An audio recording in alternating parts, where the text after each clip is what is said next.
Assalamualaikum warahmatullahi wabarakatuh. Kami dari kelompok 2 ingin memperkenalkan diri terlebih dahulu. Nama saya Mikaela Safanjani. Nama saya Fakir Rahman. Nama saya Alim Klisin. Nama saya Zalda Triananda. Nama saya Muhammad Abdi Salapar. Nama saya Putri Ayu Raja Utama. Pada kali ini kelompok kami akan menjelaskan materi tentang penyusunan pemerintahan. Susunan pemerintahan adalah struktur atau tata urutan lembaga-lembaga negara serta pembagian wewenang dan fungsi dalam suatu negara untuk menjalankan kekuasaan pemerintah. Dengan kata lain, susunan pemerintah menjelaskan siapa saja yang memegang kekuasaan, bagaimana kekuasaan itu dibagi, serta bagaimana hubungan antara lembaga pemerintah agar negara dapat berjalan tertib dan teratur. Susunan pemerintahan di Indonesia. 1. Pemerintahan pusat. Pemerintahan pusat adalah penyelenggara pemerintah negara yang berada di tingkat nasional. Lembaga-lembaga yang termasuk di dalam antara lain: A. Lembaga eksekutif, presiden, kepala negara sekaligus kepala pemerintahan, wakil presiden, mendampingi presiden, menteri-menteri pembantu presiden dalam menyelenggarakan pemerintahan. C. Lembaga yudikatif atau kekuasaan kehakiman.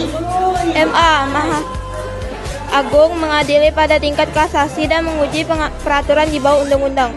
MK. Mahkamah Konstitusi menguji undang-undang terhadap UUD, memutus sengketa hasil pemilu, memutus pembubaran partai politik. KY. Komisi Yudisial mengawasi perilaku hakim yang mengusulkan pengangkatan hakim agung. D. Lembaga pendukung lain. BPK. Badan Pemeriksa Keuangan memeriksa pengelolaan dan tanggung jawab keuangan negara. Bank Indonesia mengatur dan menjaga stabilitas keuangan dan moneter. KPU. Komisi Pemilihan Umum menyelenggarakan pemilu. B. Lembaga legislatif. MPR, Majelis Permusyawaratan Rakyat, terdiri dari anggota DPR dan DPD. Tugas utama mengubah dan menetapkan UUD, melantik presiden atau wapres, serta dapat memberhentikan presiden atau wapres. DPR, Dewan Perwakilan Rakyat, membentuk undang-undang bersama presiden, menyusun anggaran negara, melakukan fungsi pengawasan terhadap pemerintah. DPD, Dewan Perwakilan Daerah, mewakili daerah dalam perumusan kebijakan nasional, memberi masukan terkait RUU yang berkaitan dengan daerah. 2. Pemerintahan daerah dilaksanakan berdasarkan asas otonomi daerah dan tugas pembentukan Undang-Undang Nomor 23 Tahun 2014. A. Tingkat provinsi, gubernur, kepala daerah provinsi, DPRD provinsi, lembaga legislatif daerah provinsi.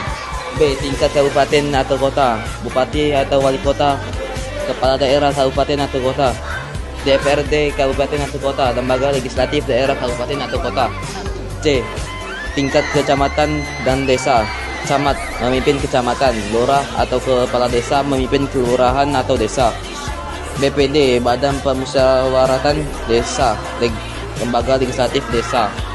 3. Pembagian kekuasaan. Menurut teori trias politika yang diterapkan di Indonesia, eksekutif, presiden dan jajarannya, legislatif, DPRD, DPD, dan MPR, yudikatif, MA, MK, dan YK.